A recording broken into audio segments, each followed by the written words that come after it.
अभी ज्यादा दिन नहीं बीते हैं जब ट्रंप ने गद्दी संभालते ही जो सबसे बड़ा ऐलान किया वो ये था कि पाकिस्तान को दी जाने वाली हर तरह की आर्थिक मदद रोकी जाएगी। जी हां, ये बड़ा फैसला लिया गया। जाहिर सी बात है, भुखमरी और तंगहाली से जूझ रहे पाकिस्तान के लिए यह किसी सदमे से कम नहीं था। लेकिन क्या वाकई में पाकिस्तान में जो दिख रहा है वही पूरा सच है? अगर है तो फिर नेशनल असेंबली के सांसदों की तनख्वाह का 300% बढ़ना क्या झूठ है? यह सवाल इसलिए उठ रहा है क्योंकि एक तरफ तो पाकिस्तान पूरी दुनिया के सामने खैरात के लिए हाथ फैलाता है, तो वहीं दूसरी तरफ माननीयों पर दरिया दिली दिखाने से पीछे नहीं रहना चाहता। बड़ी बात यह है कि इसमें सिर्फ हुकूमत के लोग नहीं बल्कि विरोधी भी शामिल हैं। यानी खुद की तनख्वाहें यानी कि सैलरी बढ़ानी हो तो पक्ष और विपक्ष सब एक है। जब बारी आवाम के मसले और मुश्किलों की हो तो फिर पाले खिंच जाते हैं। तो क्या पाकिस्तान में खजाने के खाली होने का सिर्फ और सिर्फ खुला नाटक ही खेला जा रहा है? इसी पर करेंगे आज हम अपनी खास चर्चा, लेकिन उससे पहले आपको दिखाएंगे ये खास रिपोर्ट।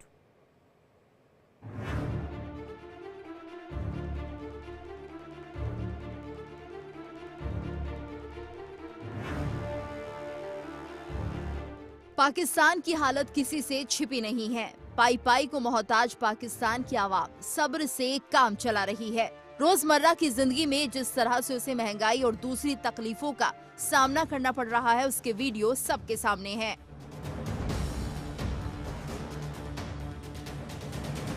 ऐसा नहीं है कि ये हाल सिर्फ आम लोगों का है, बल्कि सरकारी मुलाजिमों की हालत भी बदतर है। कई महकमे में महीनों से तनख्वाह नहीं मिली है, जिसमें स्कूलों में पढ़ाने वाले मास्टर भी शामिल हैं। बावजूद इसके ऐसा लगता है कि पाकिस्तानी सांसदों को इससे फर्क नहीं पड़ता। उन्होंने अपनी तनख्वाहें बढ़ा ली हैं, वो भी 300 गुना तक। यकीनन जिस मुल्क की आवाम 2 जून की खुराक के लिए जद्दोजहद कर रही हो, वहाँ सांसदों का 300 गुना तनख्वाह बढ़ाना हैरान करने वाला है।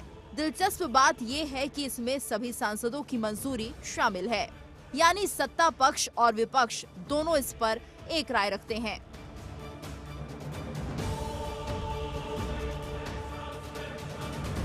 इस नए फैसले के बाद पाकिस्तान की नेशनल असेंबली के सांसदों को अब 5,19,000 रुपए तक तनख्वाह मिल सकेगी। नेशनल असेंबली के स्पीकर सरदार अयाज सादिक ने पीएम की मंजूरी के बाद इससे जुड़ी अधिसूचना जारी कर दी है।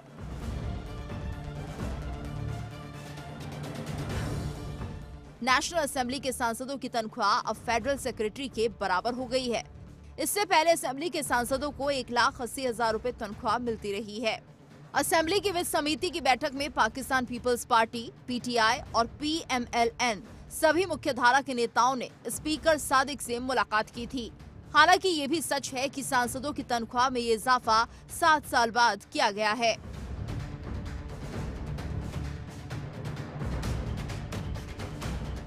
लेकिन सवाल पाकिस्तानी हुक्मरानों की नीयत पर है, क्योंकि एक तरफ तो आवाम के मसले और भुखमरी की सूरत का कोई हल उसके पास नहीं है, उसका विदेशी मुद्रा भंडार लगातार खत्म होने के कगार पर पहुंच रहा है, उस पर कर्ज का बोझ पड़ता जा रहा है, दुनिया से खैरात मांग रहा है।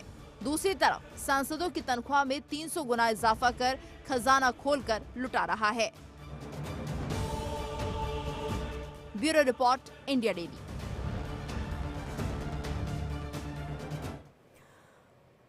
और इसी पर चर्चा करने के लिए हमारे साथ सभी मेहमान यहां पर जुड़ चुके हैं। उनसे हम आपका तारुफ कराते हैं। रिटायर्ड मेजर जनरल ए के सिवाज जी हैं, डीके डिफेंस एक्सपर्ट है, वो हमारे साथ जुड़ चुके हैं। तो वहीं मोहसिन रजा साहब हैं, वो भी हमारे साथ जुड़ चुके हैं, पाकिस्तानी पत्रकार हैं। आप दोनों का ही बहुत बहुत स्वागत है हमारी इस चर्चा में। सबसे पहले मेजर जनरल ए के सिवाज जी, आपके पास हम आएंगे। देखिए, अब तक हम कई दिनों से जो है पाकिस्तान की अर्थव्यवस्था, वहां पर जिस तरह से आतंकवाद पनपा या जिस स्थिति में पाकिस्तान लगातार घिरा, इसको लेकर की चर्चा करें, इसलिए वहां की स्थिति काफी ज्यादा जो है वो वाकिफ है, उनसे हर कोई, पूरी दुनिया वाकिफ है।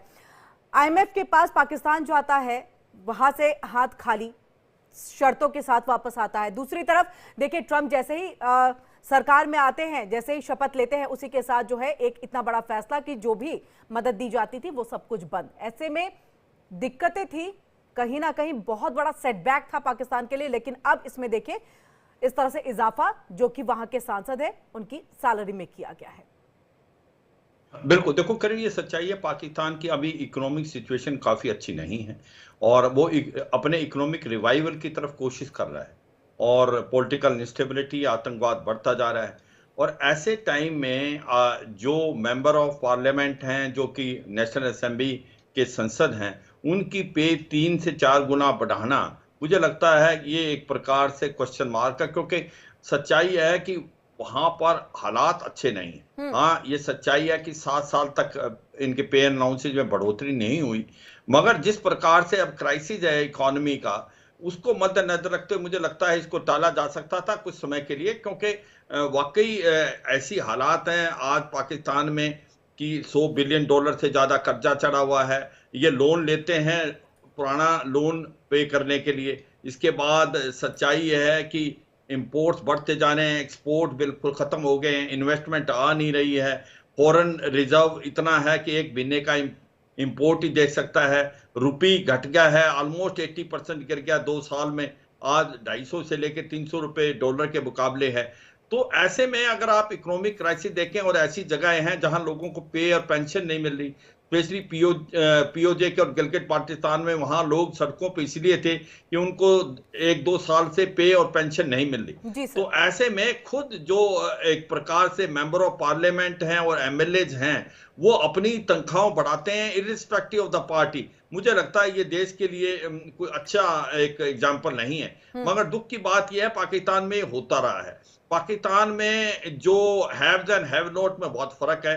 और आप देखें कि जो भी इनका पॉलिटिशियन हैं या फौज के बहुत बड़े जनरल साहब हैं, वो रिटायरमेंट के बाद पाकिस्तान से ज्यादातर निकल जाते हैं, क्योंकि उनके पास काफी हद तक पैसा हो जाता है, वो यूरोप में, अमेरिका में या गल्फ में जाके बच जाते हैं।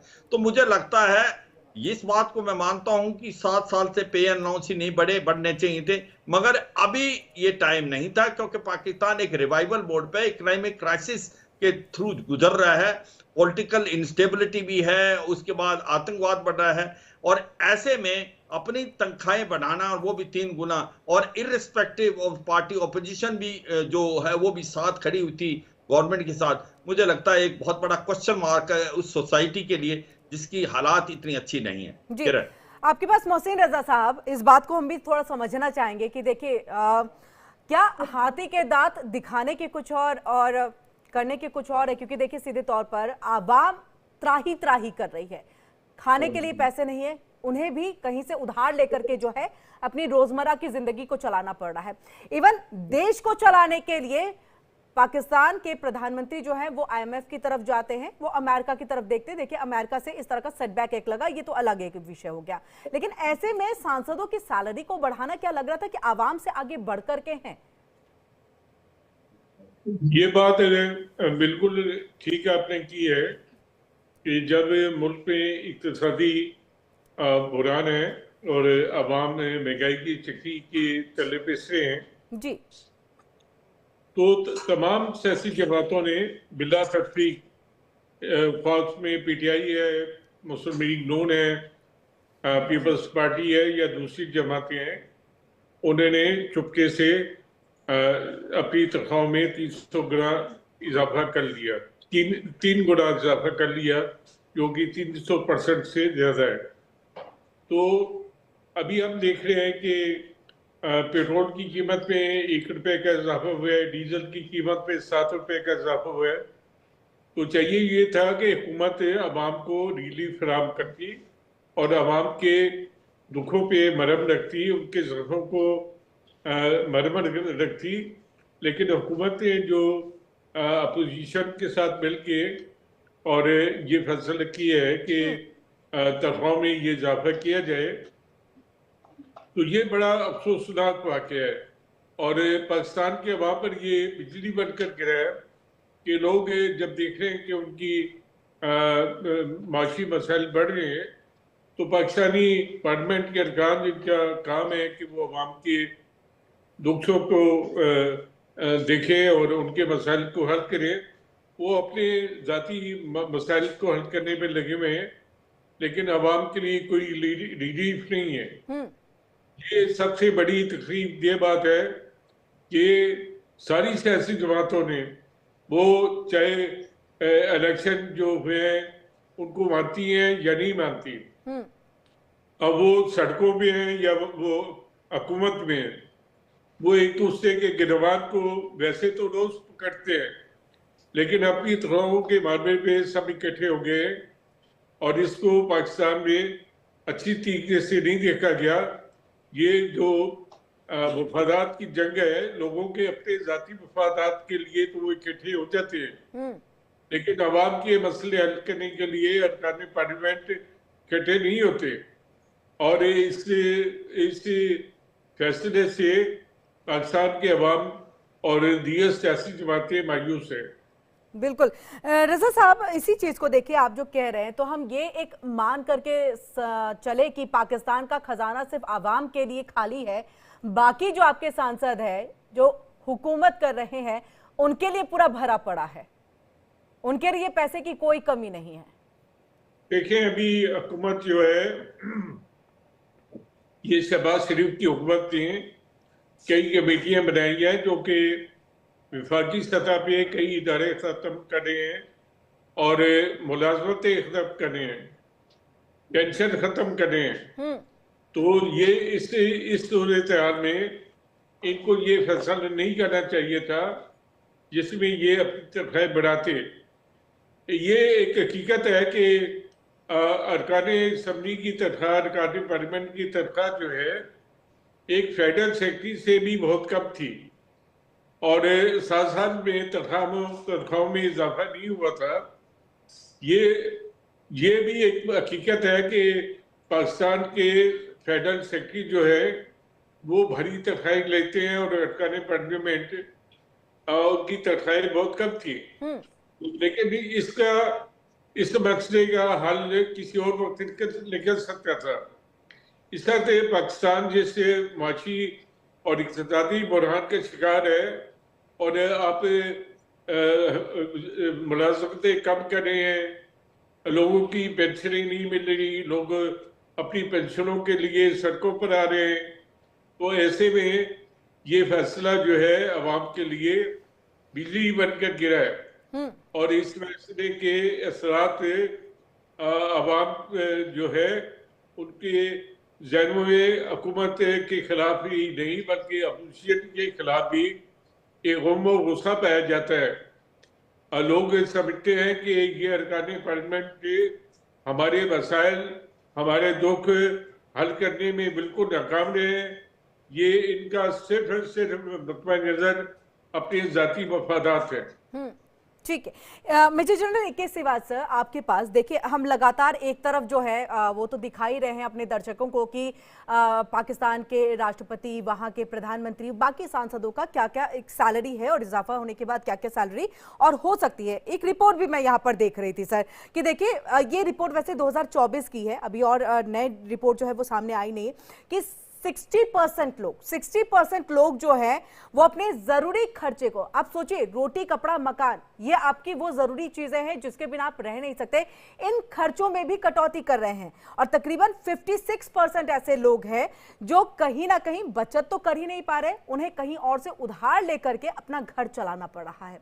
तो क्या पाकिस्तान की सरकार, जो कि देखिए आप अपने लेवल पे अपने पावर का इस्तेमाल तो अपने आवाम के लिए कर ही नहीं पा रहे हैं क्योंकि आर्मी सब कुछ चला रही है, ऐसे में आपकी सैलरी की बात आती है तो आप धड़ल्ले से अपने पावर का इस्तेमाल कर लेते हैं, आवाम के लिए बात आती है तो आप वहां पर बिल्कुल हाथ पे हाथ धरे बैठ जाते हैं कि हम तो कुछ कर ही नहीं सकते, जो है वो आर्मी है। हाँ बिल्कुल, देखो ये सच्चाई कह रहे हैं, रजा खान साहब ने भी बहुत अच्छा बोला है कि देखो सच्चाई है कि ये समय ठीक नहीं था।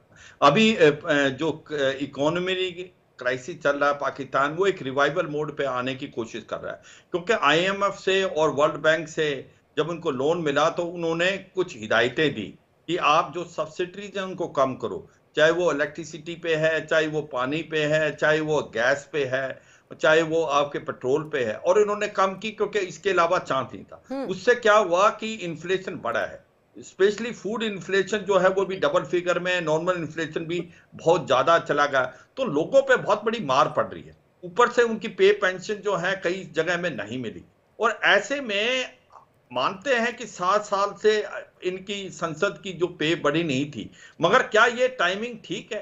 क्या इसकी इंतजार नहीं कर सकते थे? ये क्या मैसेज भेज रहे सोसाइटी में, अवाम को क्या मैसेज भेज? तो दुख की बात यही है जो बात कर रहे हैं कि भाई वहां पर पाकिस्तान में असली पावर तो फौज के पास है। और यही नहीं, कहते फौज का भी जो डिफेंस बजट था वो 15%, वो तो पाकिस्तान को खुद देखना है कि क्या जरूरत है पाकिस्तान की रिक्वायरमेंट।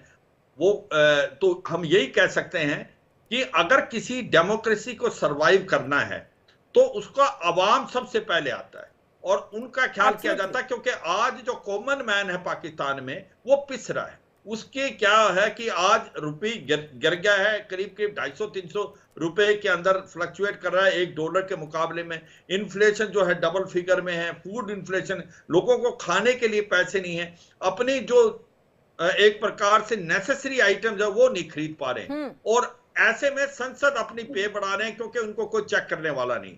तो ये मुझे लगता है एक बड़ा रॉन्ग मैसेज आता है। और इसी तरीके से मैंने बताया फौज ने भी 15% के करीब जो इनका बजट बढ़ता जा रहा है, वो पाकिस्तान को खुद देखना है, हम कुछ नहीं कर सकते। मगर ये सच्चाई है कि आज पाकिस्तान की सिचुएशन अच्छी नहीं है, उनका फॉरेन रिजर्व बहुत घट गया है, वो एक महीने का आपका इंपोर्ट नहीं देख सकता, इन्फ्लेशन डबल फिगर में है, लोगों के ऊपर मार पड़ी है, पे पेंशन नहीं मिल रही, स्पेशली पीओजेके में तो लोग सड़कों पर आए हैं, चक्का जाम शटर डाउन कर रखा है। वो कहते हैं हमें नहीं मिली है 2-3 महीने से, कुछ कह रहे थे 1 साल से मिली। और ऐसे में आप संसदों की पे बढ़ती है तो ये एक गलत मैसेज मुझे लगता है सोसाइटी में जाता है। और ऐसी सोसाइटी में जहां पर मार के बाद मार पड़ी है, क्योंकि अमेरिका ने अभी जो एक प्रकार सपोर्ट करता, देखो पहले पिछली बार डोनाल्ड ट्रंप ने क्या किया था, जो मिलिट्री एड देता था $400 मिलियन वो बंद कर दी थी। उसने ये कहा था कि जो हम मिलिट्री एड पाकिस्तान को देते हैं वही मिलिट्री एड फिर तालिबान को चली जाती है, जो तालिबान अमेरिका से लड़ रहा था अफगानिस्तान में। और अब जो उसने किया है करीब करीब $63 बिलियन वो देता है काफी कंट्रीज को। ये उसमें पाकिस्तान भी एक वन ऑफ द कंट्री है जिसमें ह्यूमैनिटेरियन असिस्टेंस भी है, कल्चरल भी है, और आपका ये ड्राउट कंट्रोल के लिए भी असिस्टेंस देता था, वो उसने भी बंद कर दिया है। वो पाकिस्तानी बाकी देशों में भी किया, बांग्लादेश में भी किया है। तो जिस देश की इकोनॉमी अच्छा नहीं कर रही उसके ऊपर बहुत जल्दी से मोहसिन रजा साहब, बहुत जल्दी शिवाजी थोड़ा रोकना चाहूंगी क्योंकि वक्त की बहुत कमी है। मोहसिन रजा साहब से बहुत जल्दी, क्योंकि देखिए शहबाज शरीफ जब सरकार में आ रहे थे तो उन्होंने उस वक्त में तमाम वादे जो है वो किए थे आवाम से। उन्होंने कहा था कि देखिए कर्ज के बदले जो है हम कई सारे सुधार जो है वो करेंगे, लेकिन देखिए सुधार की जगह पे कर्ज में और ज्यादा डुबो करके रख दिया आवाम को। कर्जों के अलावा अभी लोगों के रोजगार भी छीने जा रहे हैं, लोगों की मुलाजमतें खत्म हो रही हैं, और ये सूरत हाल जो है ये मुल्क में एक मुआशी सियासी बुरान ला सकती है। हुक्मरानों को अपने ऐसे फैसलों पर गौर करना चाहिए और आवाम की बहबूद के लिए, आवाम की फलाह के लिए उन्हें काम करना चाहिए जी। लेकिन लगता है कि हुक्मरान जो उनका बुनियादी काम है वो भूल गए हैं और वो अपने जाती फैसलों में लग गए। बिल्कुल, ये आपने बहुत अच्छी बात कही कि बुनियादी काम जो है वो अपना यहाँ पर भूल गए हैं। बहुत बहुत शुक्रिया मेजर जनरल AK शिवाजी आपके भी जुड़ने का और मोहसिन रजा